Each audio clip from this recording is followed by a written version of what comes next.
All right, guys, so I apologize about the mishap today regarding the sound, so hopefully this makes up for it. Here's your warm up. You are to take these three equations, predict the products, balance them, and then name all the compounds involved. So go ahead and write these down, pause the video for now, and work them out, and I'll show you the answers momentarily. Okay, so here are the answers for each one of these. Know that these are double replacement reactions. More specifically, these are acid-base reactions, and acid-base reactions produce water always and some kind of salt, which is an ionic compound, which is the combination of the metal from the base and the non-metal from the acid. In this case, you have aluminum sulfate produced from sulfuric acid and aluminum hydroxide. Here are also the coefficients for for the balanced equation. You should be able to balance these no problem. Okay, so here are your answers. Again, these abide by the acid rules that you learned. Hydroxide, you should be able to recognize that as one of your polyatomic ions. Okay, moving on. So here are some notes.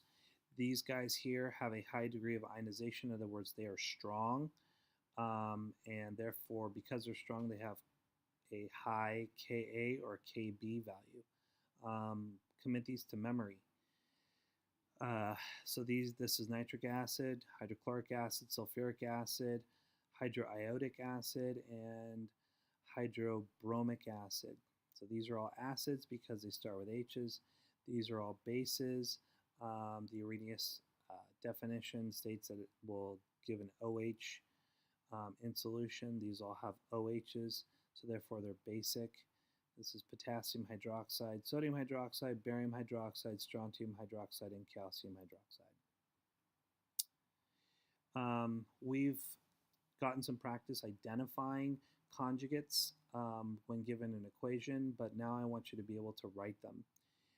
So I want you to be able to write the conjugate acid for the following, which is HSO3 minus, F minus, PO4 3 minus, and CO.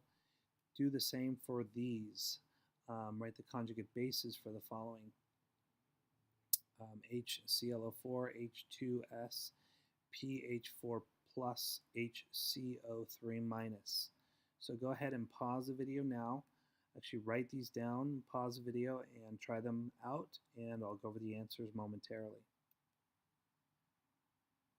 Okay, we're back. So remember that conjugate acids are bases with basically an added H plus ion attached to it. So this guy is going to have one more H, which is why it's H2SO3. You might be wondering, well, what happened to that minus? Well, H plus will neutralize this minus, therefore it's a neutral atom. Same thing happens here. When we attach an H to it, this negative goes away. It's now neutralized and becomes HF. Since this is a 3 minus, it's not going to completely neutralize, but it's going to remove a negative charge and become 2 minus, so it's HPO4 2 minus. Since this guy is neutral, it's going to become more positive because of that H plus ion, so it becomes HCO plus. For bases, it's the exact opposite, so remember conjugate bases are acids with one less H plus ion. So this is the acid. It becomes a conjugate base by removing this H plus. So it becomes HClO4 minus. Since we removed an H plus, it becomes negative. Since this, again, we're removing an H plus, so it becomes HS, and then it's minus because this is neutral. Since this is plus, we're going to remove an H plus, and therefore it's going to become neutral and become PH3. And finally, HCO3 minus, since we're removing an H plus, it becomes more negative and it becomes CO3 2 minus. So the relative strength of conjugates, you need to write these down. The fact that it all depends on its conjugate, okay, and its pair. So it usually the rule is it's the opposite. So strong acids have weak conjugate bases, strong bases have weak conjugate acids, weak acids have strong conjugate bases, and weak bases have strong conjugate acids. The strength refers to their ability to ionize. So if they're strong, that means they fully ionize. If they're weak, they do not. So it's how it's used.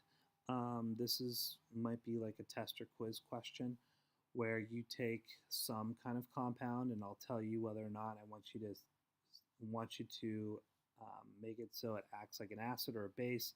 But here's an example of that. So HSO3 minus is amphoteric, meaning that it acts as either an acid or a base depending on what environment you expose it to. So I want you to write an equation where in this one I want you to pretend like it's an acid, and in this equation I want you to pretend like it acts as a base and write the following reactions. So go ahead and write these down, take some time to do it, pause the video, and then we're going to come back to the answers momentarily. Okay, so here's the answer.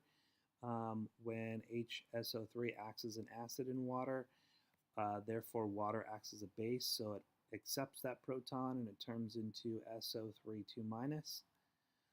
And here's where it acts as a base, so therefore water is now the acid. It gives up the H and becomes OH, and this guy becomes H2SO3. Notice how the negative sign is removed, but since this is removing an H plus, it becomes OH minus. So putting it all together, here's a question that's very common. It's kind of a twist on something that we have been working on lately, trying to figure out the pH from a certain solution, but in this case you still need to use an ice table. So here's the problem. So the student prepared a 0.1 molar solution of formic acid. Formic acid is not one of those ones on your list, so you know it's weak, and it's found to have a pH to be 2.38 at 25 degrees Celsius. They want you to calculate the PA at this temperature. I will give you the answers. The answers for this particular question is 1.8 times 10 to the fourth, and a hint, you will need to use an ice table. So I'm going to go through the steps here on how to solve this problem. Step 1, you need to write the equation. Step 2, you're going to find the H plus concentration using the pH. Step 3, you're going to fill in an ice table. And step 4, which is the last step, you're going to solve for Ka. So let's go over each step one by one. Step 1, you're going to write the equation. So since formic acid is an acid, it will act as an acid in water. So you write the equation where you have HCOOH, which is formic acid, plus water. And since this acts as an acid, it's going to give up this H. This is an act as a base. It'll accept the H. This becomes H3O plus. This becomes HCOO minus.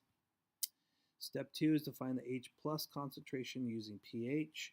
So you know that to find the H plus concentration, you need to figure out the anti-log of that, which is 10 to the negative pH. And when you solve for that, you get 0.00417 molar. So now we're ready to fill in our ice table. So our ice table, again, you have initial, change, and final. We have all the species involved in the reaction. Notice how this one's blacked out because it's a liquid, and liquids don't change their molarity at all. So we have in the given, the problem tells us it's 0.1 molar. These are zeros, so we know that the reaction's going to go in the forward direction. So therefore this becomes plus x, this becomes plus x, this becomes minus x. Okay? So we need to figure out what x is. Well, we figured out what x was from step 2, and step 2 is 0.00417 molar. We also know, since this has a 1-to-1 ratio, that this will also be 0.00417 molar. And then the final step is to figure out, okay, if we know what x is, we subtract that from our original because we know this molarity is going to decrease because this is dissociating. Therefore, when we take our x and subtract it from 0.1, we get 0.0958 molar. So our last step is to solve for Ka. And here's our equation again. We set up our equilibrium expression where Ka equals the concentrations of our products divided by our reactants. Notice how I left out H2O because it's a liquid. It doesn't get put into this equilibrium expression. And I plug in our values, 0.00417, 0.00417 for both of these accordingly. Okay, and then I divide that by the final concentration at equilibrium of HCOOH, which is 0.958. When I do that, when I multiply and then divide by this number, I get 1.82 times 10 to the negative fourth. Notice how there's no units involved because, again, this is an equilibrium constant. Okay, so that's the end of the presentation. Tonight for homework, you're going to be working on, if you go into the practice problems folder under Unit 11, you're going to be working on this weak acids and base practice. We've already done question number 1 right here. So this one has already been done. It's the same question. I just wanted to show you how to do that. These two you should know how to do from the previous class and the notes taken there, where you're getting the pH from this concentration of this weak acid and this pH of this solution from this weak base. Here are your answers in parentheses, so you need to get a pH of 11.2 for this question and a pH of 5 for this question. All right, guys, I hope this helps, and again, my apologies for not having sound on the previous recording. Hope this helps, and we'll talk soon. Talk to you later.